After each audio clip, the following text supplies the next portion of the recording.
বন্ধুরা, আজকে হয়েছে আমাদের এটা লাউ শাক চচ্চড়ি। এইটা হচ্ছে মাছের তেল দিয়ে উচ্ছে চচ্চড়ি।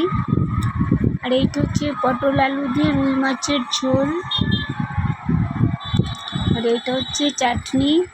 এটা হচ্ছে কলমি শাক ভাজা। আর এইটা হচ্ছে ভাত। আমরা ছোট্ট ছোট্ট ভাত খাই।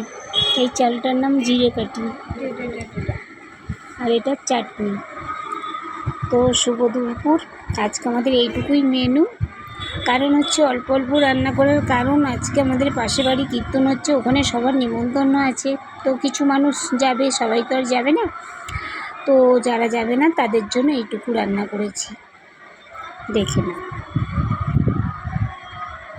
আমি কিন্তু খুব টেস্টি রান্না করি। কেমন হয়েছে বলবে বন্ধুরা।